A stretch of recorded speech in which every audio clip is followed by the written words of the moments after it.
Quando eu digito no Google modelo organizacional, vai aparecer um gráfico para a gente. O que ele diz? Toda empresa responde a um ambiente.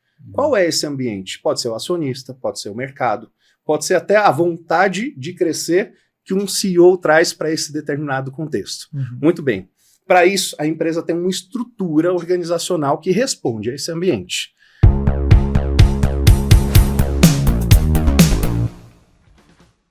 Olá, seja muito bem-vindo ou bem-vinda ao RevoCast, o podcast da revolução da aprendizagem. Meu nome é Richard Ochoa, sou CEO e fundador da Revo, e eu estou aqui com o meu sócio e co-apresentador, Nilson Figueiredo. Nilson. E amigo também, né? Eu sabia que era amigo, às né? Às vezes. Se bater meta, amigo. Opa! Se não bater meta, depende do dia. Depende do dia. Bom dia, boa tarde, boa noite, pessoal. Mais um episódio aqui do RevoCast. E, Richard, muito animado aí com os últimos episódios que a gente tá gravando nessa bateria aqui, hein? Cara, eu tô surpreso como o RevoCast tá bombando. Tá, não, a gente tá tendo muito insight aí, o pessoal falando, usei esse episódio aqui. E eu acho que até rapidamente falando, né, o propósito, a gente tá agregando valor aqui com todo o setor de T&D para vocês escreverem projetos melhores, né? Aprender com os erros de muitas grandes empresas que são aqui convidadas. As maiores do Brasil, só tem empresa top aqui. E a ideia aqui é que você aprenda como tocar os projetos e fazer projetos melhores. Então, quando a gente sabe que a gente está atingindo... Até para a pessoa errar menos, né? Errar menos. Aliás, falam que é uma sabedoria aqui aprenda com o erro dos outros. É mais barato. É mais barato. Então, ouvir que vocês estão conseguindo, né, reescrever projetos, repensar no projetos a partir de um episódio, dá um combustível pra gente, né, E sabe o que me chama a atenção? Todo mundo, no começo, era bem nisso, tá? Agora todo mundo que a gente chama, já ouvi, adorei, eu ouço toda hora, então o próprio convidado chega aqui já falando muito bem. E chegam muito preparados, né? Então isso que é bem legal. Mas, Richard, vamos lá, sem mais delongas, né? O que a gente tem hoje? O que a gente aprontou? Hoje, Nilson, a gente vai falar de uma grande empresa, como sempre, mas uma empresa que mistura agro e indústria. Opa, olha só. Vamos falar de um case bem diferente aqui e bem estratégico. Imagina que entra um novo CEO na empresa.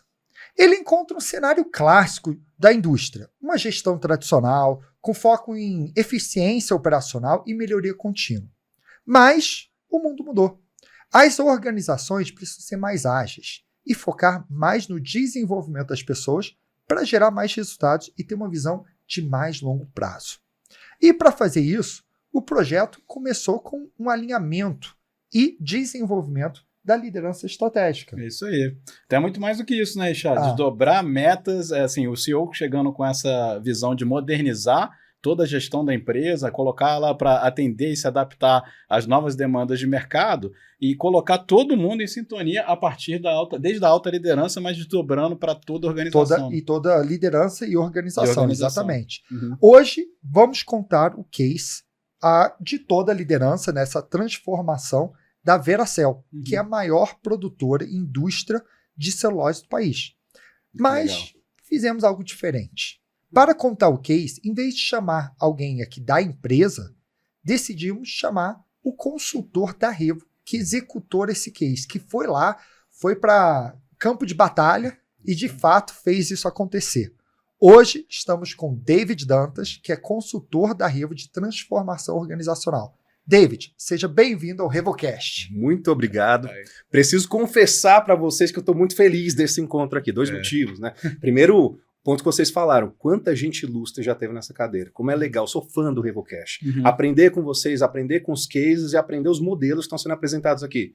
Segundo, esse case específico, Richard, a gente está falando de algo que é único em termos de processo de desenvolvimento, mas que tem desafios que são muito comuns a qualquer tamanho de organização. De uma organização nacional com um modelo de gestão muito moderno. Vai ser um prazer apresentar esse case para vocês. Legal, eu também estou muito feliz com a sua vinda aqui, David, seja muito bem-vindo. E tem outra coisa que foi especial, né? Como a gente, a primeira gravação do dia, a gente conseguiu treinar antes. É isso aí, isso aí. O David nos motiva aqui a bater metas, né? David depois você vai falar um pouco aí. Vamos falar. Mas vamos lá, falar um pouquinho sobre o cenário que você encontrou na Veracel assim que você chegou. que estava acontecendo. Legal. Deixa eu falar então de pontos comuns de mercado. Primeiro, a gente está encontrando uma empresa que vem de um cenário de uma gestão, como você bem disse, para melhoria contínua, orientada à melhoria contínua, orientada à eficiência operacional. No entanto, se a gente olha o jeito que nós aprendemos a gerir as empresas no passado e que até hoje é ensinado nas escolas de administração, é sempre esse lugar do foco em produtividade. Se a gente olhar esse conceito produtividade, cara, ele é da terceira revolução industrial ainda. A gente está falando de um conceito de 1766. Quem escreveu o termo produtividade chama François Quesnay. Naquele momento, né, a gente está falando de um momento de tecnologia muito diferente de hoje. Pois é. A gente precisava pensar o ser humano como parte mecânica dos processos. Então, o que era o papel da liderança naquele contexto? Era entender quem era a referência para usar os recursos que a empresa dispunha e entregar determinado resultado. Quem era essa referência? Era a referência em produtividade. Qual que era o papel do líder? Olhar como é que se faz aquilo, sequencia as etapas, que a gente chama hoje de processo, ensina esses processos, né, cria uma forma de ensinar as pessoas, a aprendizagem é o centro da escala, dá comandos muito específicos e controla muito de perto. O mundo mudou. Sim. Não bem cabeça indústria, bem linha de produção total, mesmo, total. né? E assim, eu tenho as etapas, eu né, disseco essas etapas e procuro ver onde estão as oportunidades, né? O famoso fazer mais com menos, né? Essa frase era... Visão Ford e Taylor, né, basicamente. E esse é o ponto, é isso que é ensinado ainda na academia. É assim que a gente aprende a gerir empresas, né? No entanto, o mundo mudou. Só produzir mais, só subir mais rápido a escada que a gente já está, não quer dizer que a gente vai entregar resultado. A gente vive um contexto onde a tecnologia traz novas soluções, onde do dia para a noite um aplicativo reinventa o mercado inteiro. Então, disrupta, né? Da última década para cá, as consultorias de serviços profissionais, consultoria que trabalha com estratégia, começaram a provocar muitas empresas para, não olha só aquilo que você tem que preservar, fazer melhor agora. Olha para o futuro. Melhora o hoje, mas constrói as bases que vão te levar para um lugar diferente de onde você está, que é o que a gente chama de ambidestria organizacional. Total, falar disso. Então, também. a gente vem de um contexto onde a gente tinha esse lugar, né, de produzir mais, produzir melhor, e essa empresa já era uma boa referência para o mercado, mas vem um CEO que já está muito conectado com esse contexto e fala, tá bom, eu preciso levar essa empresa para o futuro. E como é que eu olho para os meus líderes e faço com que eles cheguem comigo lá? Talvez esse desafio ele esteja presente em boa parte das organizações do Brasil. Com certeza, com certeza. E Pandemia para cá mais forte ainda. Mais forte ainda. E deixa eu traduzir quando o David trouxe um conceito muito legal, até para você que está ouvindo, chamado ambidestria, né? Basicamente a empresa pensar não só como ela faz dinheiro hoje, mas como é que ela traz o dinheiro, como é que vai ser o mercado do futuro e ela antevê isso, tá? Então a tradução seria basicamente essa, porque a gente percebe o seguinte, várias empresas, os cases mais famosos, todo mundo fala, Kodak, Blockbuster e tudo mais, na verdade elas morreram porque faziam muito bem, né? Eram muito bem sucedidas naquele processo e faziam muito bem aquilo. Na verdade, ela morreu porque fazia muito bem, se apaixonou. Preserva. Muito bem por muito tempo. Muito bem por muito tempo e não se reinventou. Então, quando a gente traz o conceito... Não é que ela executou mal, né? A Kodak fazia filmes excelentes. O que ela não viu era o futuro. Exatamente. Então, o conceito de ambidestria é justamente, talvez, assim, será que a empresa está se preocupando em se reinventar? E aí acaba que você tem quase que duas empresas dentro de uma só, por isso a ambidestria, né? Uma empresa que continua sendo eficiente, né, para trazer o dinheiro de hoje, mas uma empresa que está preocupada em como trazer a receita do futuro, né? Como é que ela traz novos mercados. E o conceito disso vai até aquele conceito de Harvard de ter os 3 horizontes. Os 3 horizontes da inovação da McKinsey. Exatamente, da McKinsey. E aí, olha, é porque eu aprendi isso quando eu fiz o curso em Harvard. E aí você olha o horizonte atual com a empresa hoje, horizonte 2, é o que está crescendo. O horizonte 8 é a vaca leiteira, o que está dando resultado hoje. Horizonte 2 é o que está impulsionando o crescimento. Né? Vamos alavancar. O que a gente pode alavancar. E o horizonte 3 é o que é lá na frente, que a gente não faz a mínima ideia. É o laboratório, é o teste, né? Descobrir novos mercados. Né? Na primeira conversa com o CEO, que já estava na empresa, já tinha feito um processo de planejamento estratégico e trazia muito dessa visão, e trazia para a gente, olha, eu tenho opções estratégicas. Eu tenho um lugar que é para preservar a nossa operação, nós já colocamos coisas que nós acessamos para alavancar, e se a gente enxergar espaço, eu tenho várias opções para transformar. Eu tenho os 3 horizontes da inovação pensados aqui. No entanto, como é que eu aproveito o meu modelo de planejamento para conectar mais a minha liderança, para entregar mais resultado e principalmente para levar as pessoas e essa empresa para esse futuro desejado. Esse era o desafio no projeto. Que legal. Pouca coisa, né? Pouca coisa. A gente até começou isso numa empresa tradicional e uma liderança que já estava lá há muito tempo. Isso aí, Não é porque mudou o CEO, mas não mudou toda a liderança. Perfeito. Então, boa parte dos diretores da média gerência já tinham mais de uma década de casa. Se você olha a estrutura, a gente está falando de um pedaço do sul da Bahia que é muito importante para o plantio de celulose no Brasil e que as pessoas levaram suas famílias para lá e a formação ela é muito familiar. Por isso, o modelo de gestão, o modelo de influência, o feedback, o ambiente fica muito relacional também. Então, isso também pode ser um baita facilitador para criar esse acolhimento, mas pode ser um dificultador quando você precisa fazer mudanças drásticas rápido. E até porque você falou uma coisa aí que é o regional. Não estamos falando de São Paulo, né? Onde, de fato, conceitos assim são mais difundidos.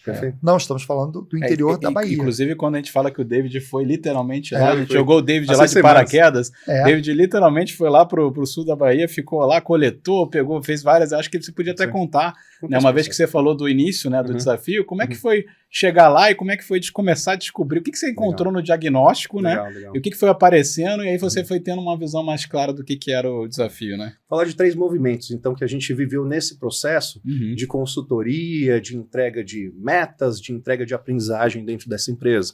Importante dizer, a gente está falando de um projeto que ele agora está chegando no seu 3º ano. Perfeito. Então, ele encadeou numa série de ações para chegar no resultado e no patamar que nós temos hoje. Ou seja, não foi um projeto curto, não foi uma coisa de curto prazo, faz um workshopzinho e vai embora. Não, 3 mudança anos cultural é isso, né? Frequência e sequência. A gente consegue sim fazer avanços importantes rápidos, mas sustentar frequência e sequência. Tanto que quando até o Ixá começou com a narrativa dele aqui, a gente parece que é um case de desenvolvimento. Quando você fala, cara, transformação cultural total de uma empresa que tradicionalmente estava operando que dependeu do desenvolvimento da liderança para funcionar bem. Perfeito. Cultura é isso, né?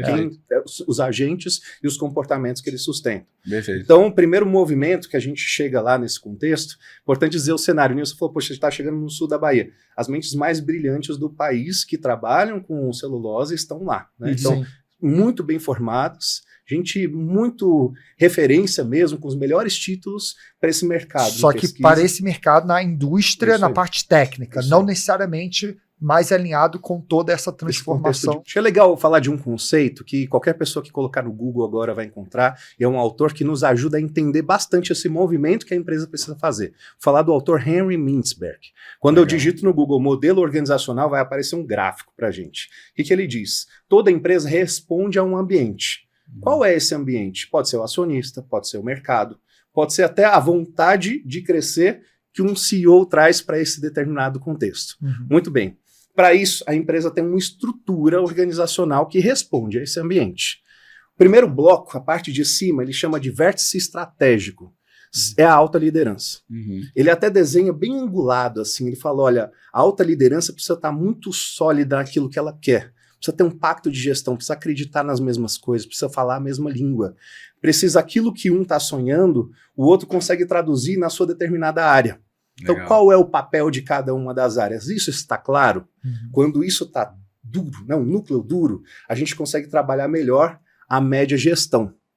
Então, quando a gente começa a descer para a média gestão, a gente está transportando aquilo que esse vértice estratégico, esse grupo que toma decisões, precisa fazer com operação. Muito bem. Se a média gestão já está preparada em termos de competências, já tem essa visão de mercado, ele desenha isso um pouquinho mais largo, e aí ela transporta isso de maneira mais fluida. Se isso está um pouco mais distante daquilo que o CEO quer, que os diretores querem, que as áreas ambicionam, ele desenha isso um pouquinho mais fino. Aí ele fala assim, olha, se as pessoas não estão tão preparadas, isso está um pouquinho mais fino, tem 2 blocos que surgem do lado para segurar aquilo que o pacto de gestão pede. Um, que ele chama de tecnoestrutura, é processo tecnologia. Meta está claro? Processo. O sistema de gestão das metas também está funcionando bem? Tecnologia. E tem um outro lugar que chama staff, recursos humanos. O ciclo de gestão de pessoas já está bem estruturado? Os modelos de feedback são assertivos e estão ligados àquilo que a empresa quer? Então, se esse lugar de staff, se esse lugar de processo está funcionando bem, ele dá apoio para essa média gestão que ainda está se preparando para lidar com a pressão que a empresa precisa aguentar, né, que está combinada entre os seus diretores, os seus líderes de alta gestão desse núcleo estratégico. Muito bom. Ou seja, se isso não está alinhado, o que você já está trazendo assim, se não existe esse alinhamento, já vai complicar. A operação tudo. É a parte de baixo, é a maior parte da empresa. Se isso daqui do meio não está alinhado, não transporta. E a operação fica fazendo coisas muitas vezes que não importam tanto e que não entregam tanto resultado ou não estão na direção que a empresa precisa.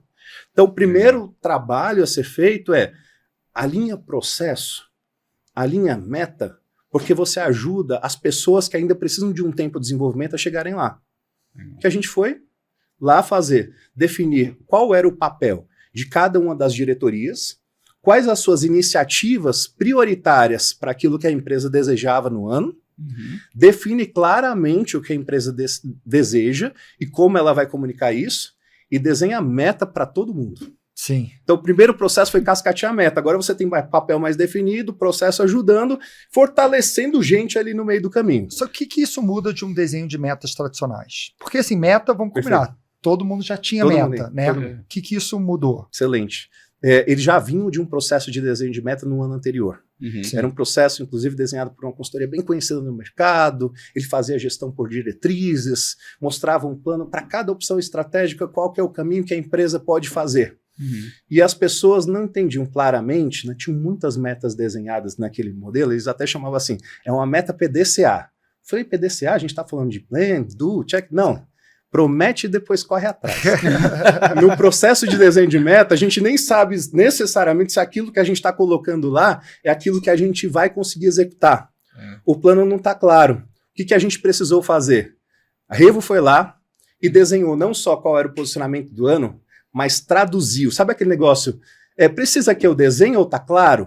É bom desenhar. A gente levou um artista, uma facilitadora gráfica, desenhou painéis infográficos com os compromissos de cada uma das áreas e qual que era o papel de cada pessoa. Legal. Assim, as metas ganhavam sentido. Sim. E outra, nós calibrávamos todas as metas juntos. Então, você imagina, 100 e poucas pessoas era o volume de líderes, mais de 500 metas. Nossa, 100 e poucos líderes e 500 metas. 500 metas e todo mundo passando junto. Isso daqui tá smart, isso aqui tá alinhado estrategicamente, isso aqui dá para executar. Então não podia ter inconsistência. Deixa eu trazer eu quero dar essa clareza para quem está ouvindo o que é esse trabalho, né?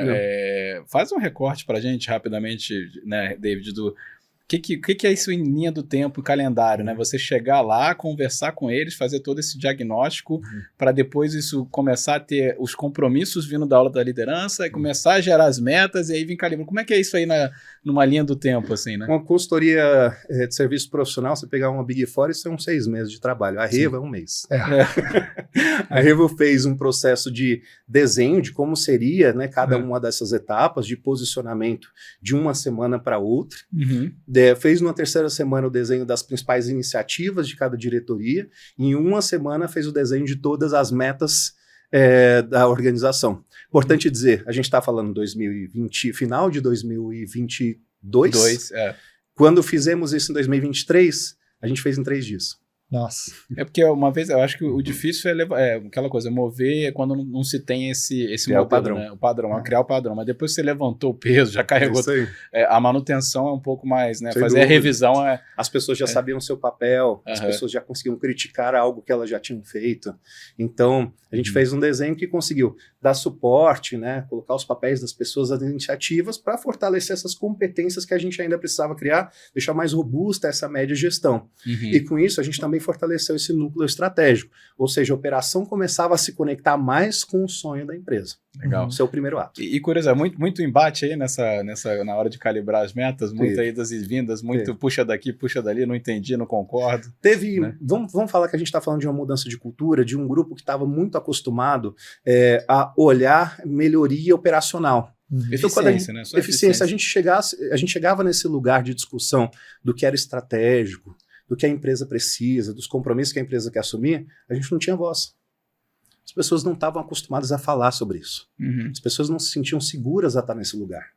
E aí foi onde a gente percebeu que não seria só cascatear a meta, agora a gente precisava, no segundo ato, fortalecer comunicação e competências das pessoas. Até para criar cultura. É isso aí.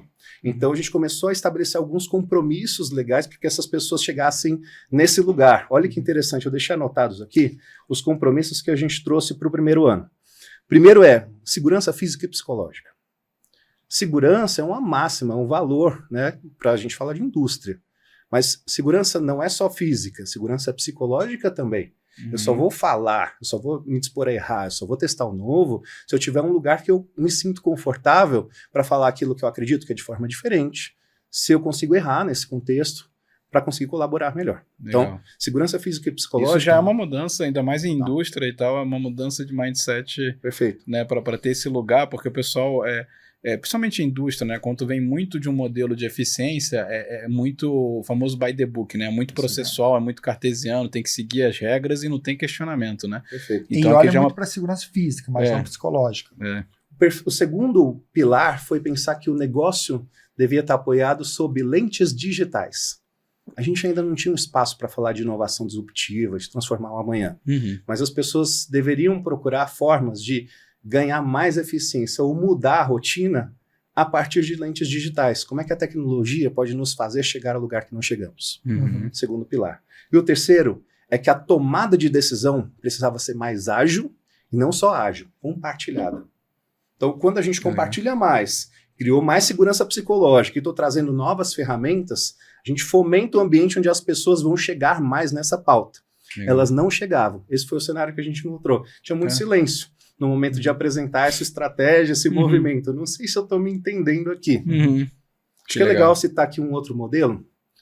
Tem um autor chamado Peter Block, ele lançou um livro chamado Comportamento Organizacional, ele diz que uma empresa, para ser sólida, ela precisa ter 6 coisas. A primeira delas é propósito. Propósito é assim, eu sei porque eu estou aqui, os valores compartilhados estão claros? Se isso não está claro, as pessoas não vão se sentir motivadas a fazer parte dessa empresa. Motivação é intrínseca, ela tem a ver com valores, né? Então, a gente precisa deixar claro qual que é o propósito, por que a gente está fazendo isso? Para que as pessoas se conectem ou vejam que esse não é o lugar delas. Segundo Aí quase assim, a máxima nessa história, eu sempre lembro do Simon Sinek e o Golden Circle lá, para falar o porquê a gente faz o que faz, né? Perfeito. Se não tiver porquê, eu não sei porquê. É o começo, no começo de tudo. Então, motivação faz eu estar aqui. Visão faz com que eu permaneça. O que eu estou projetando vai fazer com que a curva de engajamento das pessoas se mantenha por mais tempo. Então, motivação é interna, engajamento é estímulo. Sim. Então, quando a liderança consegue comunicar o que ela precisa desenvolver, né, segurança psicológica, esse lugar, né, de lentes digitais, tudo mais, as pessoas vão se conectando. Eu acho que eu faço parte disso também. Legal. Tem um terceiro movimento que as pessoas vão se sentir inseguras se você não deixa claro qual que é a diretriz estratégica. Assim, nós vamos crescer com quais áreas, com quais metas, com quais ambições. Isso precisa estar mais específico. Por isso, meta ajuda demais a amarrar esse lugar filosófico do porquê. E dar a direção também, né? Isso aí. A visão é muito inspiracional. Perfeito. Agora, a diretriz estratégica ela tem que ser bem objetiva, tangível, né? Últimas 3 coisas aí fala de como é que esse grupo trabalha junto, né? Fit cultural. A gente vai encontrar numa transição uma formação de silos muito forte. Tem gente que não vai trazer para a mesa quais são seus desconfortos. E esse lugar, ele pode corroer uma empresa, né? Ele traz um lugar que as pessoas não gostam de participar. Então, quando você cria muitos silos por causa da mudança, você cria muita instabilidade. Então, trazer um lugar onde as decisões são compartilhadas, trazer gestão à vista, faz com que as pessoas se conectem mais através das suas habilidades e compartilhem suas crenças. Trabalhei fit cultural, preciso trabalhar diretriz operacional, processo vai ter que melhorar. Por isso eu falo, a decisão tem que ser mais ágil. E aqui a gente teve até um cuidado na apresentação para todo o grupo a falar que ágil não é rápido. Olha que legal. Porque eu estou falando dentro de um contexto de indústria, então a gente vai abrir mão de segurança, a gente vai fazer as coisas às pressas. Não, ágil não é rápido. Ágil é usar a inteligência a favor da decisão. Então, decisões mais ágeis. A partir disso, eu já tenho propósito, tenho visão, tenho diretriz estratégica, tenho fit cultural, tenho diretriz operacional. O que falta? Competência. Se as pessoas que a gente tem lá não estiverem preparadas para isso, se a gente não fizer o investimento que a gente precisa nessa habilidade, a gente vai ter muita frustração, apesar de toda a estrutura e estratégia estar muito sólida. Por isso, a gente precisa investir mais em desenvolvimento. Legal. E aí as trilhas online começam a chegar para que as pessoas se capacitem nos temas críticos. A gente fez uma série de ações junto com esse grupo nisso. A gente chegou a trabalhar os temas de custo, por exemplo, a gestão de custos de forma mais específica, para que esse grupo se apropriasse mais da gestão e conseguisse discutir com mais maturidade ter competência para entender as conversas, né? É isso aí. E isso ser mais disseminado com toda a liderança, né? Eu acho que esses 6 passos aqui ficam bem evidentes, né? A metodologia e a forma de desenvolver uma cultura forte. Perfeito. A gente ressaltou aqui bastante o desafio. Já entramos um pouco em como solução, resolvemos. Sim. Só que tem uma parte da solução aqui que eu queria que você explorasse mais, que é a parte que você falou de fit cultural. Boa. Então a gente desenvolveu vários workshops, foram várias atividades lá que tem muito a ver com isso. Encontros, dinâmicas. né? Criar segurança psicológica, criar o fit cultural, melhorar a comunicação aqui para não ser aquela meta PDCA, né? Promete, corre atrás. Isso aí. Então eu queria que você falasse um pouco o desenho das soluções dos encontros, Boa. saindo um pouco do alinhamento de metas estratégicas, mas entrando, tá bom, como que foi feito as atividades para criar esse fit cultural? Tá bom. Vou falar de 3 grandes movimentos por ano, né? Já que a gente está falando de um processo que ele perpassa mais de ano. O primeiro movimento é definir metas. A gente já falou um pouco sobre isso, né? Como eu sei os papéis de cada uma das áreas, qual que é o nível de atingimento que se espera, qual que é o papel de cada um dos agentes. Ao longo desse primeiro semestre, né, a gente está fechando metas no final do ano, o primeiro semestre da empresa corre. Nessa definição de metas, a gente também fazia um grande evento de celebração. É o encontro de líderes do final do ano. Eu cascateio toda a estratégia, eu falo dos compromissos e como que a gente vai vincular esses compromissos a rituais de gestão. Importante dizer que isso não, depois de que o processo de metas era feito, que exigia muita cabeça, muita revisão, um pouco mais técnico, aqui a gente precisava trazer algo mais leve, né? Então os eventos eram edutainment na veia. Sim. A Revo trouxe esse aspecto, né, do edutainment para um evento de encontro de líderes, se tornou um verdadeiro show. Eles realmente... Trazer entretenimento para as soluções de educação. É Né? isso Até aí. porque fica mais leve, aumenta essa conexão, porque o objetivo é criar essa conexão entre as pessoas, né? Então tivemos palestras, tivemos convidados externos, mesas de debate, tínhamos um momento de apresentação, cascateamento da estratégia. O grupo participava o tempo todo, interagia com a estratégia.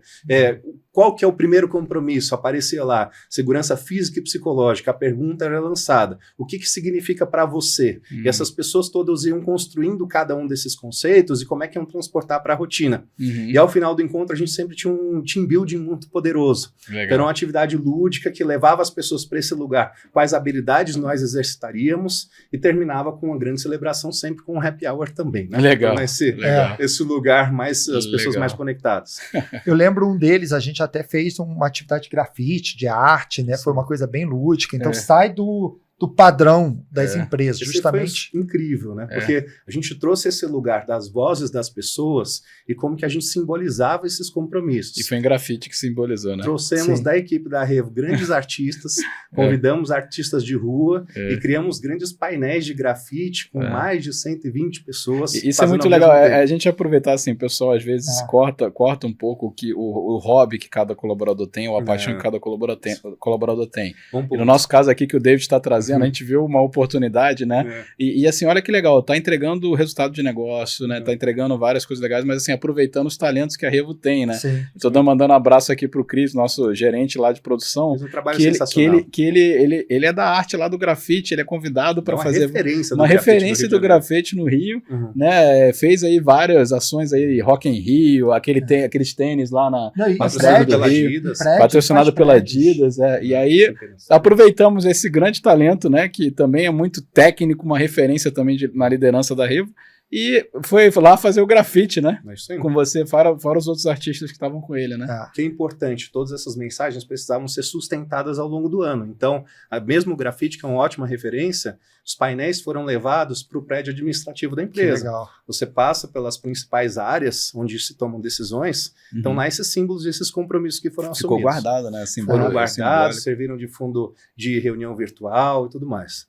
A partir desse lugar, a gente... Então, só para falar, então fica muito claro para toda a organização o que é esperado. A gente falou desde o começo essa clareza Tá até em painel, à vista, grafite, uma forma, e não tão... Não tão gestão à vista tradicional, modelo Henry Ford, né? Mas até a simbologia está à vista ali dos compromissos. Isso é legal. Dois grandes movimentos que ajudaram a sustentar essas decisões tomadas, né? Então, além de levar isso para todos os lugares, gerar visibilidade e consciência, a gente passa a gerar isso em frequência também. Os rituais de gestão foram remodelados das áreas. Ao meio do ano, nós fazemos um grande review de metas, onde entendíamos qual que era aquele nível de compromisso assumido, quais eram os possíveis desvios da realidade que foi encontrada, e também levávamos isso para o conselho. Então, nós também apoiamos essa organização a condensar toda a estratégia que foi feita num documento que mostrava qual era o plano de negócios da empresa, como ela pretendia conectar todos os seus agentes e defendendo quais eram os próximos passos. Então, a empresa não ganhou só uma liderança em todos os níveis mais madura, mas também um poder de comunicação da sua estratégia muito mais efetivo, a partir de um business plan estruturado também pela Revo. E aí fica muito claro, desde o conselho, a alta liderança, toda a liderança e toda a organização. É né? isso aí. E aí, dentro da operação, é legal falar que nesse processo, muitas pessoas foram promovidas. E aí, já promovidas falando dos mesmos conceitos que foram amarrados lá no desenho da estratégia, porque era desses conceitos que se falava nos rituais de gestão em todos os níveis. Então a gente já tinha... O vocabulário está alinhado para todo mundo, né? Todo mundo sabe exatamente o que falar, o que fazer. E você falou uma coisa que eu acho que é importante destacar, né? Cultura, o pessoal às vezes fica adicionando muita... É complexo, é um assunto complexo, é um assunto difícil de tangibilizar, sim. Mas no final do dia comunicação, repetição, frequência, consistência, ficar falando a mesma, não, repetindo, por exemplo, a alta liderança sempre evocando ali, lembrando dos compromissos, de quais são as metas, e isso não pode ser só... Porque o que a gente vê muito, né? As empresas fazem um encontro magnífico uma vez por ano, ou quiçá 2 vezes por ano, e aí fala, esse aqui é a direção, aí depois não se fala mais nisso, né? Aquilo fica perdido, né? Mas você fazer esse desenho, fazer os acordos, mas constantemente no dia a dia aquilo tem que ficar voltando, né? A lembrar que o sistema de metas, ele é só uma alavanca para mostrar quais compromissos nós assumimos com as nossas funções. Então, quando você deixa isso um pouco mais simples, mais visual, usa o edutainment a favor, usa a comunicação da empresa como ferramenta, você torna isso mais próximo das pessoas e mostra mais claramente quais as páginas dessa história que a empresa está vivendo. Perfeito. É legal dizer que de um ano para o outro, né? Primeiro eu falei de 3 desafios, 3 compromissos que a empresa assumiu, e eles evoluíram no ano seguinte a partir desses desafios. Olha que legal. O segurança física e psicológica, ele deu condição para a empresa desenvolver um modelo de liderança mais sólido. Eles chamaram, nesse ano de 2024, de líder na veia. Agora que nós já temos segurança psicológica, a gente precisa estar muito conectado com as pessoas. É líder na veia. E eles falam isso muito forte durante um ano inteiro, a importância da conexão. Trabalhar o negócio sob lentes digitais deu condição para a empresa esse ano trabalhar a adoção tecnológica. Já tinha muita ferramenta que foi apresentada dentro desse contexto.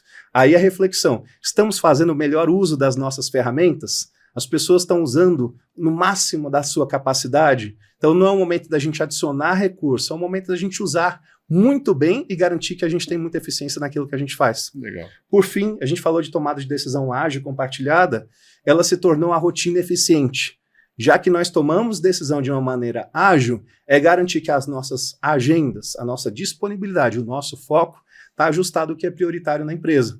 Então até o volume de reuniões foi revisado em função dos compromissos que são assumidos nesse processo. Eu vi, a gente teve até uma conversa com eles e jantamos com o CEO, e ele falou que lá agora é proibido ter reunião terças e quartas. Justamente, tem que trabalhar. Então, reunião só pode acontecer segunda, quinta e sexta, e terça e quarta. E lá tem uma particularidade, porque tem coisas que você tem que estar na fábrica, ou tem que ir lá a campo, né, na floresta e tudo mais. E aí ele comentou assim, para que as pessoas, porque o que acontece? Às vezes tem reunião, aí a pessoa não vai. Né, ou não vai a campo, ou não consegue se deslocar. Então ele fala assim, o momento de você estar em campo é terça e quarta. Pelo menos terça e quarta você garante que você está lá ao vivo e aí deixa as reuniões para os outros dias. Mas aí a empresa inteira nessa uniformidade. Né? Agora, David, eu tenho certeza que assim, esse projeto aqui está tudo lindo, maravilhoso. Mas na prática tem muitos desafios. Muitas coisas não vão conforme planejado, tudo isso. E aqui a gente sempre fala que é o podcast dos bastidores. Então a gente quer saber, assim, aquela coisa que a gente não fala, né?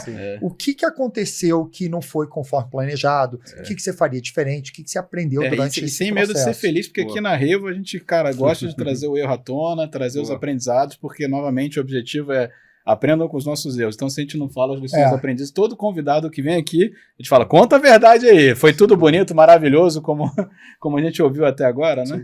Vou te falar de 2 elementos, que eu acho que são matadores, assim, que projetos como esse, que falam de envolvimento da estratégia, de cascateamento com diversos níveis da operação, deveriam conter. Então, 2 aprendizados muito fortes. Na primeiro processo que nós fizemos de planejamento estratégico, nós começamos a colocar os núcleos, né, de pessoas que tomavam decisão bem separados do resto da operação da empresa. Uma diretoria falou, olha, eu queria trazer como convidado 2 coordenadores que são muito importantes, eles têm uma visão da nossa operação que vai nos ajudar aqui nesse exercício. Isso não tinha sido combinado. Então, quando chega essa composição, o que a gente tem? Muito mais riqueza de detalhes, a gente tem muito mais aproximação com a realidade de campo, e tem dados que não sairiam tão naturalmente naquela discussão de papel, responsabilidade, iniciativas daquela área, se a gente tivesse com um núcleo que está só olhando para a estratégia. Então, primeiro aprendizado, conectar os diferentes níveis traz riqueza, traz inteligência cultural, faz com que a gente tome decisões mais assertivas. Legal. Claro que a gente tem que criar um ambiente onde isso funcione. Então, e até com a segurança psicológica, como você vem falando. As pessoas conseguirem falar com diferentes hierarquias. Então, a gente aprendeu isso no primeiro ano, no segundo ano a gente aplicou. A gente teve discussões já com diferentes níveis dentro da sala, a gente criou um método para facilitar esse trabalho dessa forma. Segundo toda vez que a gente fala de uma grande mudança, a gente vai falar de coisas que se quebram no meio do caminho. Então, quando você coloca metas que são muito ambiciosas, quais são as grandes áreas que vão sofrer com isso e que precisam ser amparadas durante o processo ou observadas mais de perto? A gente aprendeu ao longo do caminho que toda meta ela precisava de um apoio ou de team building, ou de mentoria, ou de aproximação maior para que a gente chegasse com menos desvio do planejado versus executado. Então, a gente não fez isso no primeiro exercício, a gente viu que algumas metas elas saíam muito do planejado, a gente montou um radar para mostrar aquilo que tinha muito risco de execução, aquilo que tinha se tornado inexequível e aquilo que estava dentro do planejado. Na primeira versão, tinha muito mais isso. Quando a gente começa a se aproximar mais das áreas, desses núcleos, a gente faz trabalhos mais pontuais, pós-planejamento, você consegue minimizar bastante esse impacto. Essa distância, né? O descolamento do que foi desenhado inicialmente. Isso aí. Então, são 2 aprendizados muito importantes. Primeiro, que legal. Envolver diferentes níveis. Segundo, conectar com as áreas que têm maior risco de execução. Eu tenho altíssimo alinhamento estratégico, mas tenho risco de execuibilidade, uma palavra difícil de falar, né? A gente precisa estar muito junto desse risco para monitorar, dar apoio e suporte, para que a gente consiga executar como foi imaginado. Nilson, sabe uma coisa que eu estou refletindo aqui, estou até anotando, porque isso traz muita reflexão do nosso planejamento estratégico na Revo. As metas que a gente desenhou. Não é? Porque assim, na Revo a gente usa essa metodologia, tanto que ensina tudo mais, mas esses 2 pontos que você trouxe aqui, a gente, na nossa execução, acaba não fazendo tanto. Eu acho que a gente tem que refletir até se é a casa de ferreiro, se estamos usando o espeto de ferro de fato. Isso é aprendizado para o mercado inteiro. O método que o David traz aqui é o que ele até trouxe aqui na Revo, a gente faz, tudo mais. Mas assim, até que ponto a gente envolve os coordenadores nessas decisões, nessas E não só isso, você vê, né? Cada meta também ganhar um peso de qual que é o risco ou até trazendo uma outra perspectiva, qual que é a facilidade daquela meta ser atingida ou não, né? A gente criou uma régua para isso. Então, tinham 2 eixos. Um eixo era alinhamento estratégico, quanto que isso é importante para o nosso posicionamento do ano, em 5 níveis. Ou seja, qual que é o impacto daquela meta, né? Porque tem metas que realmente elas são bem-vindas, mas o impacto não é tão eficiente. Must to have, nice to have. Nice to have. Eu must consigo have, separar nice um to have. pouco isso nesses níveis, colocou 5 níveis. O segundo eixo é a execuibilidade. Tem muito risco. Isso é super importante, mas é altamente arriscado. Tudo bem, eu estou num lugar que precisa de mais monitoramento. Precisa mais monitoramento. Então, é legal que isso me lembra, né? Separado as diferenças, me lembra até aquele score de growth, né? O score de growth, que é o ICE Score, né? Que é o impacto, né? A confiança que você tem, o impacto que aquilo vai trazer e qual que é a facilidade de implementar, né? Então... E esse é o motivo que eu sempre falo assim, quem mais aprende nesse podcast é quem está aqui entrevistando. Sorte a nossa, né? Sorte a nossa, a gente aprende bastante. E sabe o que é melhor? A gente não tem que reouvir, porque a gente ouviu. Então, mais legal, muito bom. E aí, Richard, deixa eu sempre mudo de marcha. David. Não, eu falo, Richard, agora para você mesmo, é com você.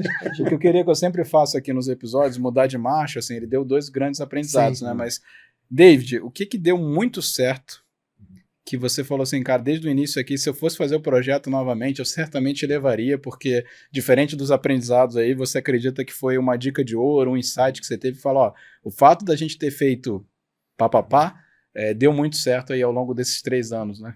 É interessante olhar os modelos que são implementados desse tipo de projeto no mercado, que eles, por vezes, falam de meta como se fosse só número dentro de um sistema. E desde o início nesse projeto, a gente fala, não é só número, é um processo de comunicação, são compromissos assumidos. Isso tem que estar fácil para as pessoas absorverem, tem que estar visível nos nossos canais de comunicação, tem que ser fácil de entender. Nossa, e isso não está muito presente nesse tipo de projeto, ou por vezes não foi pensado. Né? Comunicação, a partir do momento que você desenha estratégia, vira uma guerra de marketing. Todo líder vira um professor de estratégia.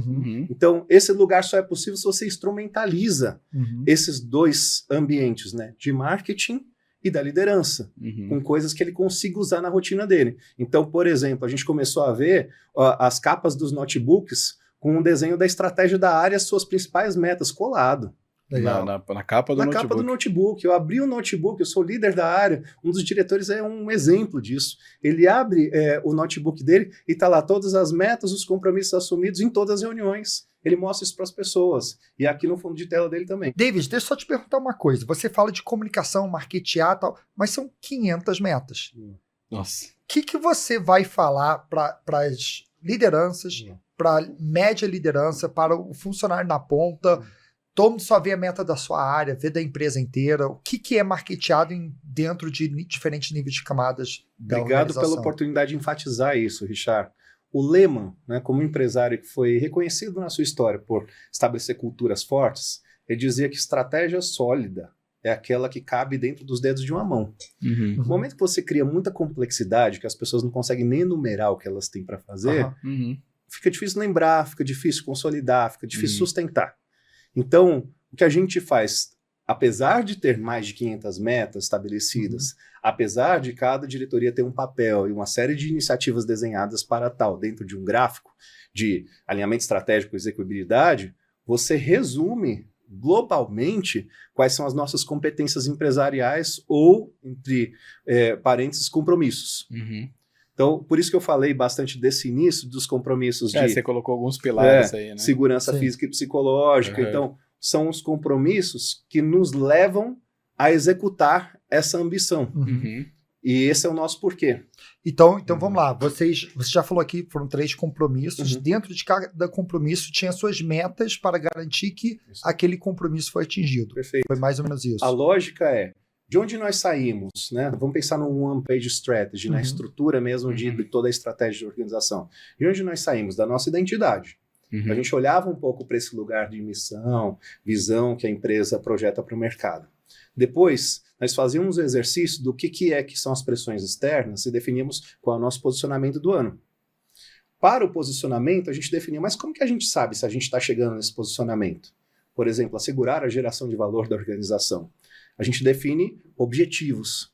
Então, eu tenho 4 objetivos, mas em que nível eu preciso chegar em cada objetivo? Eu defino metas. Perfeito. Para executar essas metas, eu vou ter que fortalecer o que dentro da organização? Eu defino pilares, compromissos. E esses compromissos são 3, são 4, tem que caber dentro de uma mão. E aí isso a gente repete e sequencia em todos os rituais de gestão. Aqui eu tenho essa sensação de mais solidez e direção da estratégia. E aí quando você começa a desdobrar isso por diretoria, por área, aí é que você chega na composição de um número de 500 metas, né? Mas Perfeito. no fundo... Faz sentido individual, mas eu entendo tudo. Isso, exato. No fundo, quando você faz o caminho contrário e vem subindo, no final do dia você está amparando, né, esses 4 pilares aí, né? Perfeito. Legal. E aí, o que é comunicado para a empresa inteira? Os 3 compromissos com as suas macrometas, ou isso mais o compromisso dentro de cada área? Essa sequência que eu enfatizei para vocês compunha um one-page strategy, né? Ele é um modelo que vem lá desses métodos do Lean, do Kaizen, né? Apresentar toda a estratégia da empresa numa página só. Essa página, ela era não só apresentada, mas enfatizada como um compromisso que os líderes assumiram e que eles fazem parte para garantir que vai acontecer. Então, essa página, ela era transferida para todos. Esse One Page Strategy, todo líder deveria saber falar sobre ele. Inclusive resultados financeiros, meta de EBITDA. Resultados financeiros. E aqui você tocou num ponto excelente, porque em algum momento, no segundo ano desse trabalho, nós percebemos que o líder não tinha tanta propriedade sobre o impacto financeiro de algumas das ações. Aquilo que estava aparecendo lá no orçamento não necessariamente refletia a realidade da sua execução. Não necessariamente refletia a realidade que a empresa estava vendo no mercado, os riscos. Então, o que a gente fez? A gente foi capacitar os líderes em gestão de custos. Ele entender como é que funcionava financeiramente a empresa para poder discutir sobre essas métricas que impactavam todo o negócio, em todos os níveis de liderança. E aí, a minha pergunta que eu quero chegar exatamente é, esse One Page Strategy, incluindo metas financeiras de EBITDA, era só para toda a liderança ou descia para o cara que estava lá na indústria? Para níveis de liderança, inclusive quem está nas frentes de liderança operacionais, né, na frente das lideranças do campo, a gente até níveis especialistas, e essas pessoas tinham que traduzir isso, por isso eu sempre tenho algum compromisso voltado à comunicação, para qual era o impacto disso na rotina de quem está executando a sua função. Perfeito. E ao longo do tempo, que é muito legal, que a gente percebeu, assim, não um indicador específico, né? Mas a gente percebeu muito mais presença dos líderes nas discussões. Foi muito enfatizado pelos diretores, né? No último evento de fechamento de ano, onde apresentava a nova estratégia para toda a organização, foi a primeira vez que a gente viu líderes de todos os níveis, de todas as áreas, levantando a mão, falando sobre a estratégia. Os diretores falavam sobre isso emocionados. Então, o ganho de maturidade dessa conversa foi enorme, né? De um período para o outro a partir desse trabalho. E me corrija se eu estiver errado, porque até o Richard perguntou, né? Isso era para todo mundo. Eu entendi que cada diretoria, como a gente ia desdobrando, cada diretoria tinha o seu mapa, né, que se conectava com o mapa maior, mas quando ele olhava para a diretoria dele, ele tinha esse mapa traduzido, que era até a capa do notebook. Suas iniciativas. As iniciativas deles, da estratégia da área dele, né? Isso aí, suas iniciativas, as metas de cada pessoa dentro dessa parte da organização e os compromissos que ele assumiu. Então, cada um deles tinha um caminho, gráfico. Um gráfico que se conectava no gráfico maior, né? O que eu achei mais interessante é assim, que a meta tem que estar clara para toda a liderança. Concordo que não tem como isso não estar. Isso é um núcleo duro, que sustenta qual que é o objetivo, qual é o nosso pacto de gestão. Agora, mas não chega na operação se a gente não trabalha bem com os outros níveis. Então, só que para chegar na operação, às vezes aquela linguagem não é a melhor linguagem. Então, eu gostei muito que você falou, a gente tem que criar uma tradução para chegar na ponta, e essa tradução está muito mais em como que impacta a ponta e talvez nos comportamentos que precisa ter dentro da organização para aquilo acontecer. Perfeito. Porém, a pessoa que está na indústria operando uma máquina, ele não tem que saber a meta de EBITDA do ano, porque ele nem sabe como isso significa. E em comportamentos. Tá bom, meta de o que eu faço com isso? Então vamos traduzir isso para comportamentos. Então eu achei bem legal essa estrutura aí. Eu acho que agora consegui fechar isso tudo. Boa. Legal. Agora vamos ao seguinte. Isso tudo aqui é lindo, maravilhoso. Vou botar o chapéu momento do CFO coração de gelo. Apareceu CFO coração de gelo. Coração valente. Você tá falando tanto de estratégia, né? É bonito falar narrativa, mas...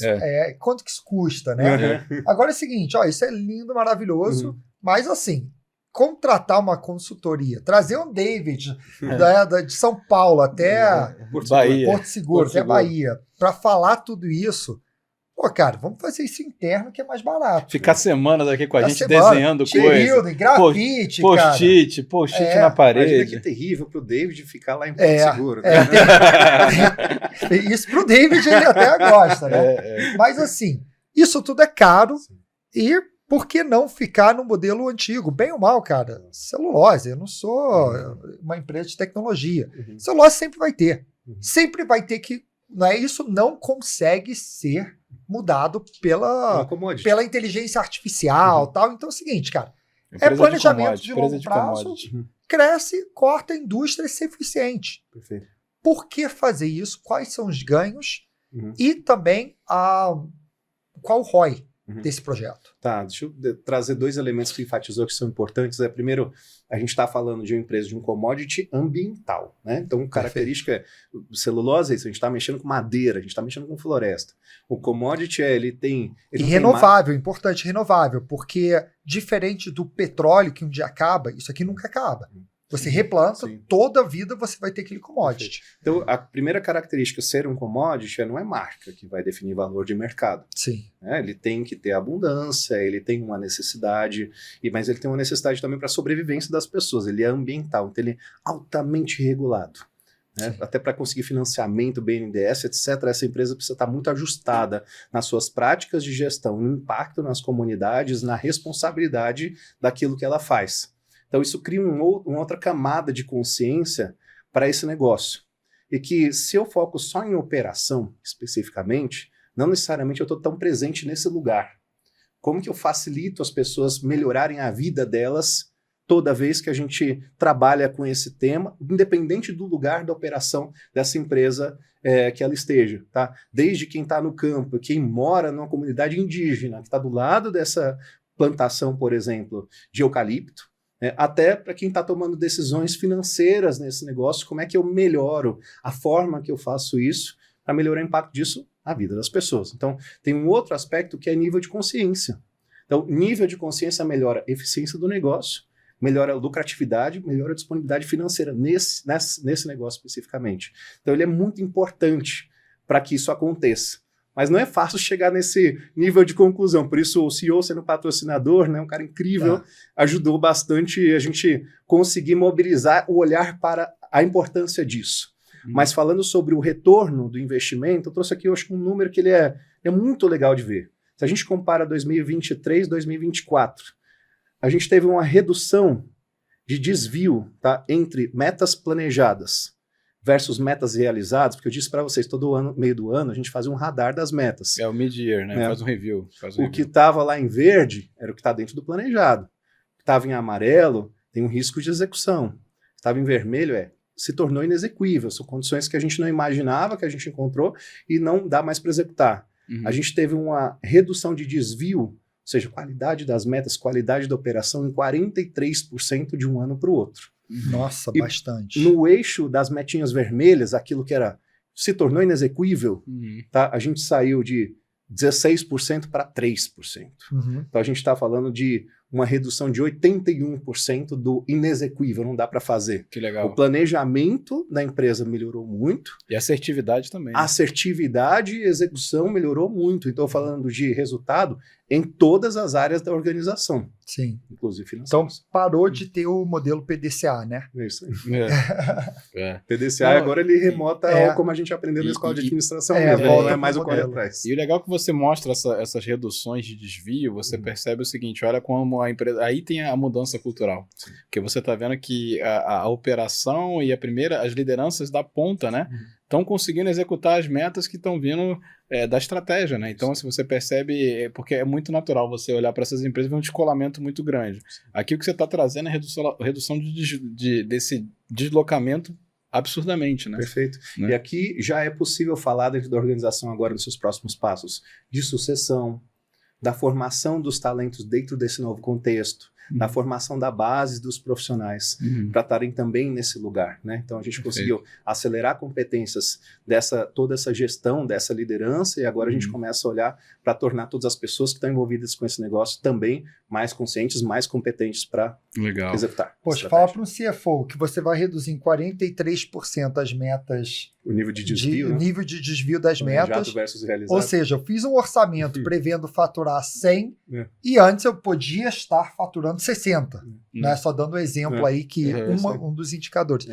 E falar que você vai reduzir isso em 40% foi muito interessante chegar no meio desse ano e enxergar o painel com o volume amarelo bem menor e o vermelhinho desse tamanho. E naquilo que era amarelo eram temas que a gente já sabia que seriam muito desafiadores para o ano. Então não é que eu errei no planejamento, é que a gente sabia que aqui tinha muito risco. E que provavelmente entenda por que isso é ROI, né? Por que isso dá um retorno, porque o planejamento do ano, o orçamento do ano é feito em base das metas.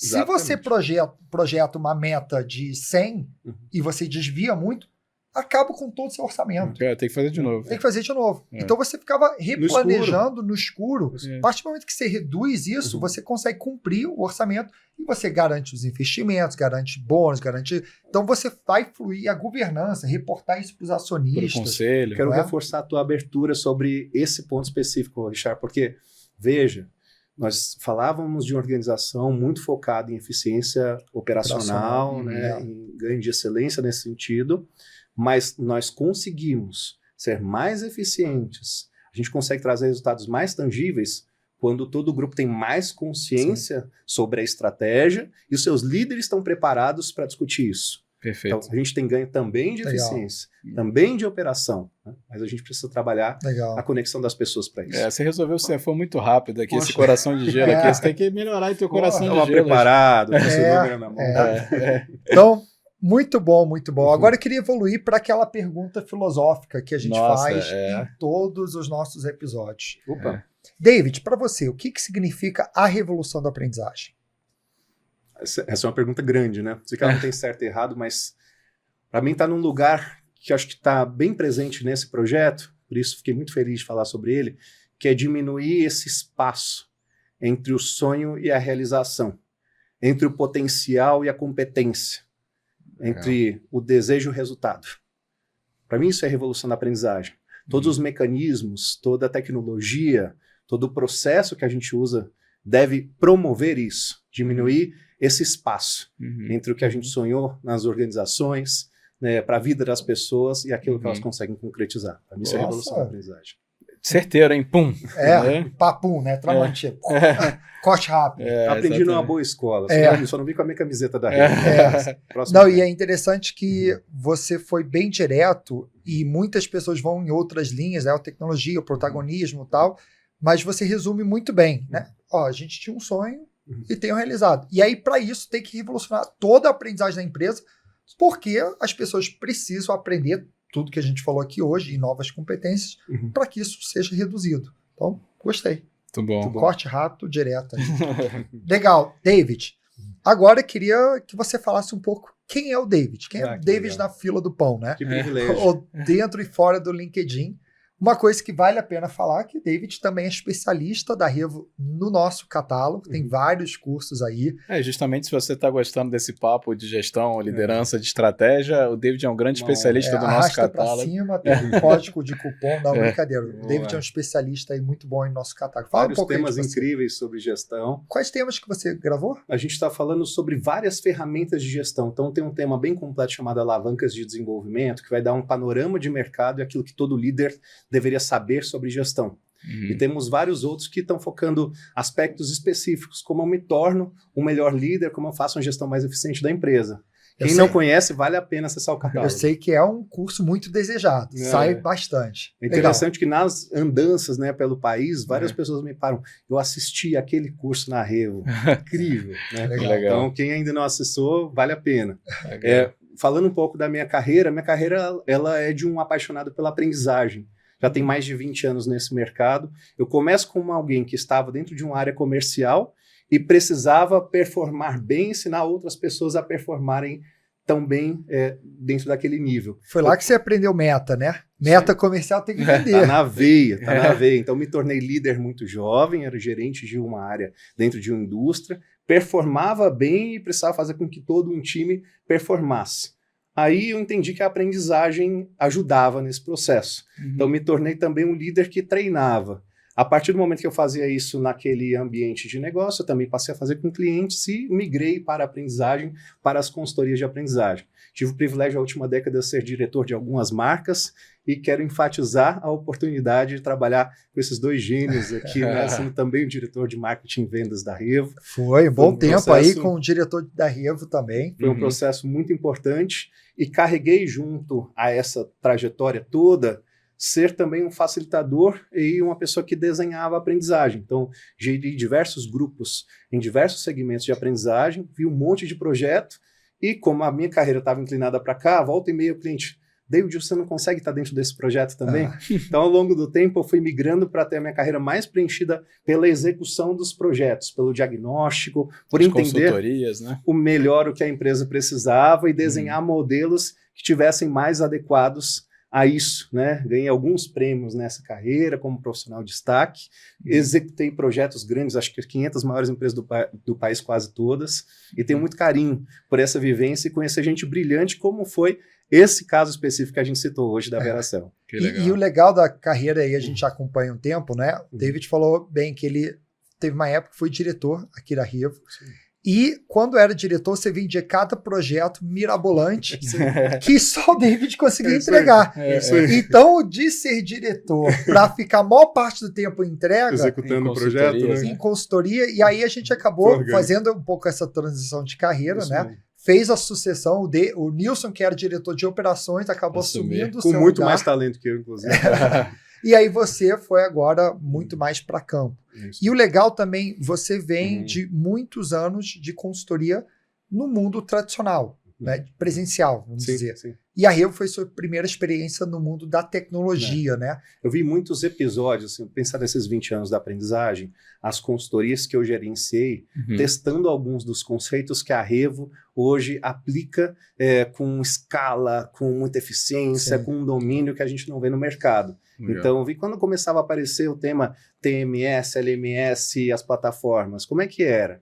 Como é que a gente fazia uma trilha digital? Eu vi um pouco isso embrionário 20 anos atrás. E a Revo, para mim, foi um novo episódio e conhecer isso num nível diferente daquilo que o mercado aplicava. Por isso, tenho muito orgulho de fazer parte desse catálogo digital, ser um dos nomes que está lá dentro do LearningFlix. E agora tem uma curiosidade sua, né? Uma curiosidade que a gente começou falando aí, que a gente foi treinar hoje de manhã.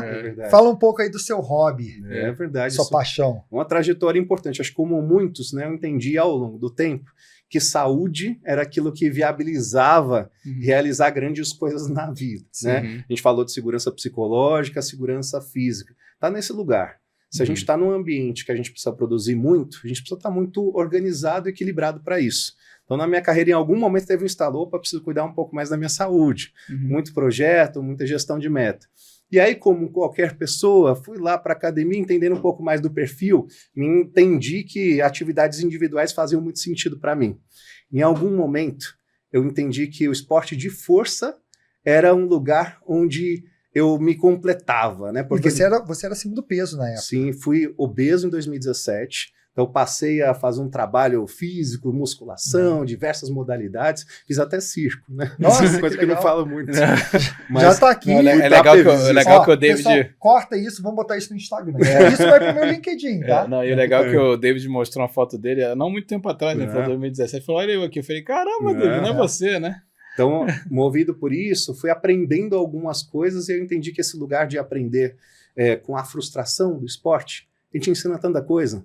A disciplina da execução, a continuidade, a consistência. A competitividade, que também é importante. Competitividade. Me apaixonei e hoje sou um atleta profissional. Que legal. Disputo uma série de campeonatos, né? E toda vez que eu tenho a oportunidade de encontrar amigos queridos, vamos lá para a academia treinar juntos. Eu lembro que o David, quando convida para mim, falou, vamos lá que vai ser um desafio. Eu sempre falo, mas pega leve. Né? É isso aí. Então, muito bom. Só vive melhor assim. Qual é o esporte oficial? Qual é o nome do esporte? Eu sou um powerlifter. Powerlifter. Faço levantamento de peso, né? São 3 modalidades que então são 3 movimentos que eles mimetizam o que faz com que o ser humano tenha autonomia. Quando o bebezinho, a gente precisa fazer 3 movimentos para ter autonomia, né? A gente ganha força para agachar, a gente empurra as coisas e a gente levanta.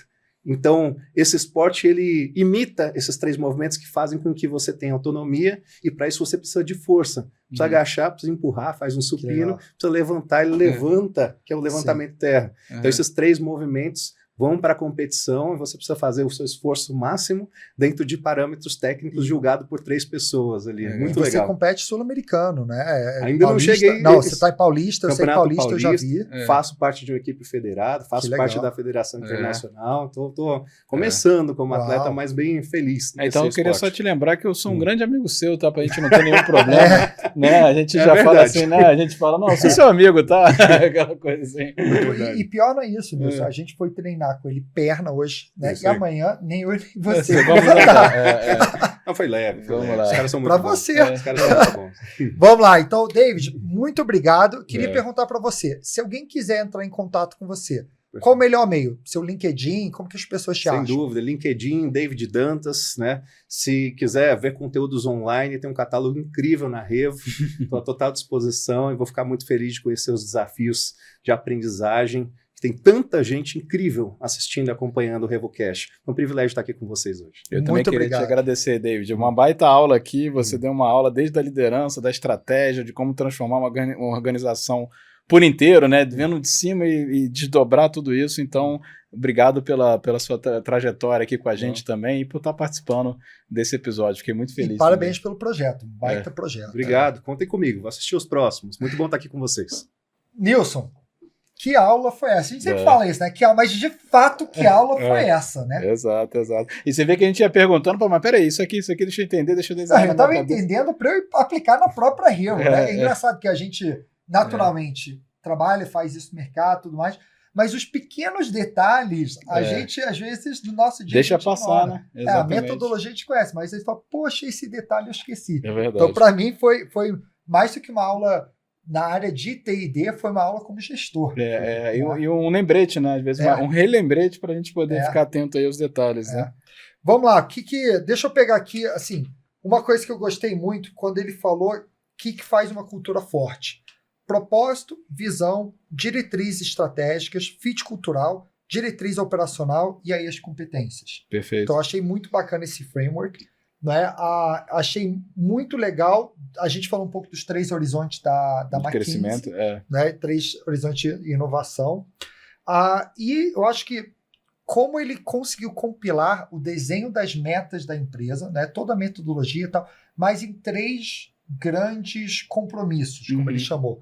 Compromisso da segurança física e psicológica, compromisso das lentes digitais e o compromisso da decisões mais ágeis dentro da organização. E aí, no ano seguinte, isso já foi atualizado em outros compromissos. Então, achei isso bem legal. Sim. A partir daí, você desenha metas... Isso aí vai para toda a empresa. E aí, traduzido nos níveis certos. Mas, a partir daí, você traz as metas estratégicas dentro do One Page Strategy. A partir daí, você vai para as metas operacionais, totalizando 500 metas. Então, todo esse modelo e todo o modelo que ele fala de como marketear isso dentro da empresa. Né? Uma então, coisa... achei todo esse modelo aí bem legal. Sim, e aí uma coisa que tem que lembrar, né? Não foi só o trabalho das metas. Então, imagina assim, os encontros com os líderes para explicar, contextualizar e aí deixar eles falarem, né? Então, teve muito também dinâmicas, teve team build, teve o encontro dos líderes para poder repassar essa mensagem. Então, tudo isso feito... porque parece assim, fez as metas e desdobrou. Não, essa comunicação, como você falou, são eventos, são workshops, são dinâmicas o tempo todo sendo... Teve até grafite. Teve até grafite, né? Agora teve até... circo. Não, David participou do circo. E uma a coisa próxima pode ter. E uma coisa que é legal aqui, até dando um passo para trás, Richard, assim... imagina quantas empresas ainda estão com essa gestão tradicional, né? Uma gestão ainda focada somente em produtividade, em eficiência, né? Que isso é um modelo que, como a gente já falou, já está antiquado. Então, eu acho legal... Só a visão lean, né? Só a visão de fazer mais com menos, né? E a questão, assim, desde o início, né? Mapear, rodar o diagnóstico, tirar a foto do ponto A, porque isso aqui é um ponto A para um ponto B, mas assim... até detectar o ponto A tem uma complexidade, né? Em que ponto que estamos, para depois desenhar. Então, e tomar cuidado com a gestão que funciona há muito tempo, né?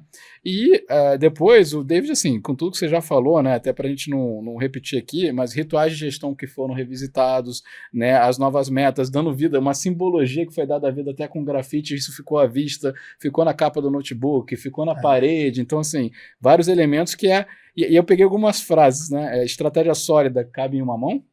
Né? E o David falou, estratégia vira uma grande guerra de marketing para você sempre estar comunicando, reforçando, então isso é bem legal.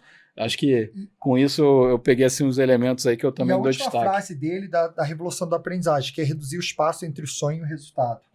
Muito bom, muito bom. Legal. Muito bom. Nilson, agora você fala um pouco aí como que as pessoas podem te encontrar. Vamos lá, pessoal. Eu estou no LinkedIn como Nilson Figueiredo e no Instagram com @nil_figueiredo. E seguir a Revo, né? Como que segue a Revo? Vamos lá. Se você não segue a Revo ainda, vamos lá. @somosrevo. Né, LinkedIn, Instagram, segue lá a gente e compartilha com a gente o que você aprendeu aqui desse episódio, dá sugestões, críticas aí, que a gente está ouvindo muito vocês e sempre trazendo novidade aqui no podcast. Né? E também pode me seguir e entrar em contato lá nas redes sociais, @RichardoShoa, tanto LinkedIn, Instagram, qualquer outra rede social. Perfeito. E Nilson, esse episódio, mais um aí de grande sucesso, mas o que vem por aí? O que será que vem no próximo episódio, hein? No nosso próximo episódio, vamos para o mundo pop, quer dizer, o mundo agro. Vamos falar um pouco dos desafios que é capacitar o mundo agro. E vamos trazer uma experiência realmente diferente. Imagina você entra numa cidade com 10, 20, 30 mil habitantes e não tem ninguém qualificado. Ninguém. Você precisa pegar um mecânico e qualificar ele. Você precisa pegar, por exemplo, o ex-padeiro ou o assistente que trabalha dentro de um hotel e trazer ele para o campo, ou até para uma usina. Que mundo é esse? Que desafio, hein? Que desafio. Estaremos com a Roseli Mota, que é ex-gerente de DHO da Adecoagro, e ela vai também falar um pouco do momento de carreira dela, como ela faz isso na Adecoagro e outras empresas de agro. Então, se você trabalha com agro, se você quer aprender mais do agro e se você quiser ser pop, não esqueça de ligar o sininho aqui para você pegar esse próximo episódio.